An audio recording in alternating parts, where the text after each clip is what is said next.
Quelqu'un qui a eu un accès privilégié aux efforts du Canada sur la scène internationale pour soutenir l'Ukraine, c'est Bob Rae, maintenant ancien ambassadeur du Canada à l'ONU, après avoir quitté ses fonctions plus tôt ce mois-ci. Monsieur Rae, merci d'être avec nous. Un plaisir de vous parler, Marc-André. J'aimerais d'abord vous entendre sur ce plan américain de 28 points. Il exigerait que l'Ukraine cède le Donbass à la Russie, réduise d'un tiers son armée et renonce à l'OTAN.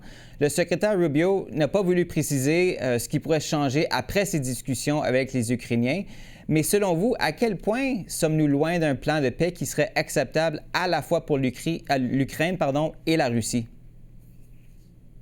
Ouais, écoute, vous avez touché sur le point critique, c'est que il faut que les deux pays puissent accepter aucun accord qui existe. Et jusqu'à maintenant, on n'a pas un accord, on a des propositions avec lesquelles je pense que les pays européens et le Canada ont exprimé quelques, diplomatiquement parlant, réservations.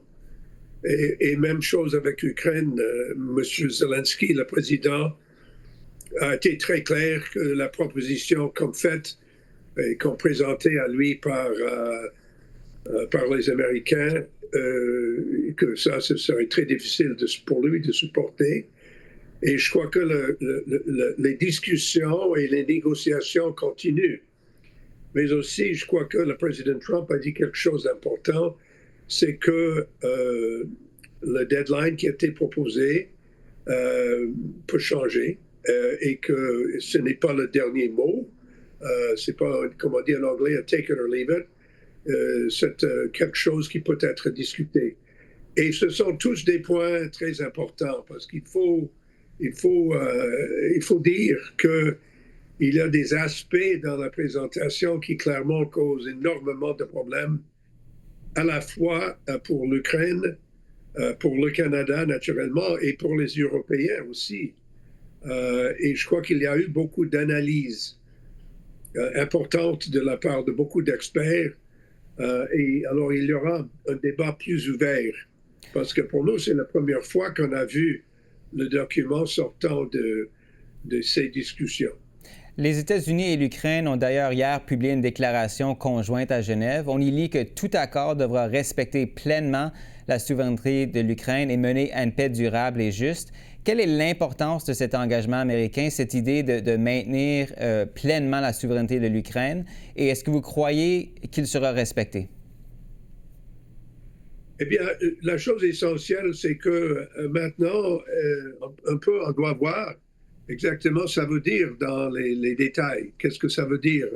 Parce que vous vous souvenez, dans le document qui a été proposé par les Américains, le premier point, c'était que la souveraineté ukrainienne est acceptée. Mais si vous acceptez dans les paroles et puis vous retirez dans les détails tout ce qui veut dire la souveraineté, l'armée, le territoire, les garanties, les choses, toutes les choses qui sont dans le document. Alors, dans les détails, effectivement, vous enlevez la nature même de ce que veut dire la souveraineté. On ne peut pas dire que vous avez les souverainetés, mais vous ne pouvez pas avoir une armée qui est capable de retourner, de résister à une présence étrangère. Et pour moi, le grand point qui manque dans le document, et ce ne serait pas facile d'attirer les Russes sur cette réalité, ça n'admet d'aucune part, ça n'admet pas le fait que la raison pour laquelle nous sommes dans une telle crise et tellement de milliers de soldats sont morts, c'est à cause de l'agression russe. C'est l'agression russe qui est responsable pour cette tragédie. Alors, lorsqu'on parle toujours de toutes les choses dans le document, franchement, ils n'ont rien à faire avec le plus grand problème qui manque dans le document.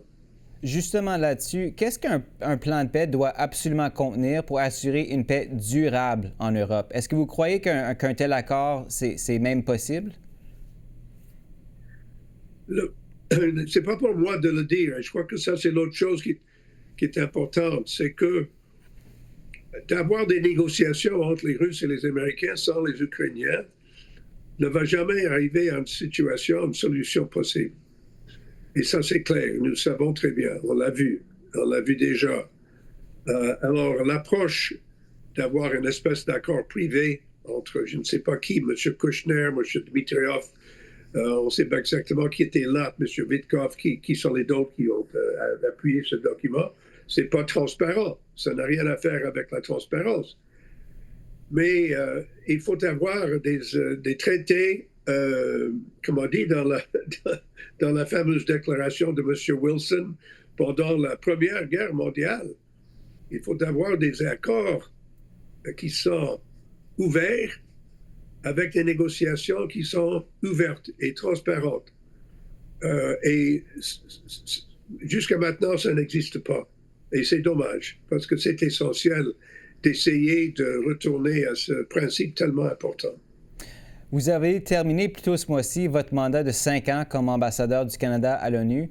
Vous avez souvent rappelé que l'ONU est indispensable, que si elle n'existait pas, il faudrait la recréer.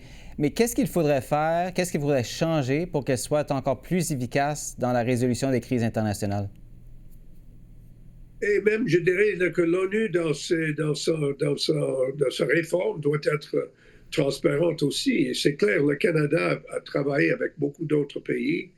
Je viens de recevoir un message de M. Lametti disant que l'effort de réforme continue. Ça continue d'une façon très proche avec tous les pays qui s'intéressent dans l'avenir de l'ONU.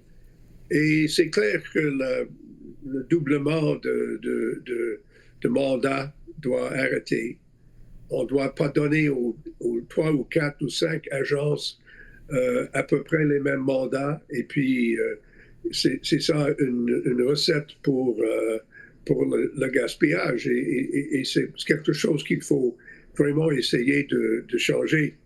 En même temps, il faut que les pays qui sont supposés d'appuyer financièrement l'ONU, il y a des taxes qu'on doit payer. Et maintenant, il y a quelques pays qui ne payent pas leurs taxes ou ils payent très tard dans l'année. Et ça ne marche pas pour le système, ça ne marche pas du tout. Alors, un changement, si vous voulez, très simplement, sur la question des dépenses et comment régler les dépenses de tout le système, pas seulement le secrétariat, mais tout le système. Et deuxième point, comment assurer que le revenu sera là pour un système réformé. C'est très simple à dire, mais c'est plus difficile à faire. Et maintenant, ça, c'est la tâche de M. Lametti et son équipe. Et avec tous les autres qui sont là à New York, il y aura des débats intéressants ce mois-ci, dans le mois de décembre, je dirais, plutôt parce que ça, c'est le mois où vraiment les discussions budgétaires aient lieu. Et c'est pourquoi c'est important d'insister sur des changements et des réformes, parce qu'il faut avoir les deux aspects de réforme dont j'ai parlé, à la fois sur le système de dépenses et sur le système de revenus. En terminant, vous n'avez jamais été du genre à vous reposer sur vos lauriers, c'est le moins qu'on puisse dire. Maintenant que votre passage à l'ONU est terminé, qu'est-ce que vous souhaitez faire pour la suite? Je vais continuer un travail qui était effectivement interrompu par mon mandat aux Nations Unies, c'est-à-dire j'étais un professeur à l'université, j'écrivais, j'étais quelqu'un qui parlait beaucoup avec les étudiants, mais qui aussi parlait publiquement pour essayer d'expliquer les grands défis de la politique publique au Canada et dans le monde. Mon expérience à l'ONU a élargi ma vision, si vous voulez, et je pense que maintenant, je peux parler plus largement sur beaucoup de questions, beaucoup de dossiers. Et c'est ça que je veux continuer de faire. Et naturellement, devenir plutôt citoyen qu'avoir d'autres titres. Il y a toujours ceux qui veulent avoir des titres, mais moi, je préfère de seulement être Monsieur Ray et citoyen. Citoyen, c'est déjà beaucoup. Monsieur Ray, merci encore une fois d'avoir été avec nous ce soir. Merci, salut.